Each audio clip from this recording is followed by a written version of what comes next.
Maples River sa Aguilar, Pangasinan, muling binuksan sa publiko. Ating pasyalan sa report. Muling binuksan sa publiko ang Maples River sa Aguilar, Pangasinan. Sumailalim sa beautification ng lugar at ngayon, meron ng maayos na shed ang lugar. Matatandaan, isinara ang Maples River noong unang quarter ng 2024 matapos may maitalang insidente ng pagkalunod. Yung banda roon, marami pa kaming paliguan dito na mas malalim compare dito. Ngayon pinagbabawalan namin sila dahil mayroon nang nangyaring aksidente.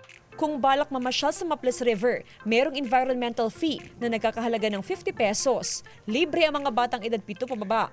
500 pesos naman ang renta sa mga shed. Ngunit kung kapos sa budget, may mga puno naman na masisilungan. Yung sinisingil po namin, hindi naman po pupunta sa amin, kundi mapupunta sa local government. At ito po ay gagamitin namin sa beautification. Tapos, bukod sa beautification, ito po yung sinasabi na gagawa kami ng program na maganda dito.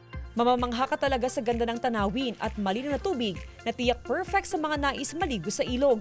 It's really nice po. I'm having really fun. It's really good and it's really cold out here. Tapos po, napakalinaw niya talaga. And it's my first time here, so definitely visit. There's a lot of people and really, really nice. May mga nakatalagang lifeguard sa lugar araw-araw upang matiyak ang kaligtasan ng mga bibisita. Mahigpit ding ipinagbabawal ang pagdadala o pag-inom ng alak sa lugar. Bukas ang Maples River sa publiko mula alas 6 ng umaga hanggang alas 6 ng gabi.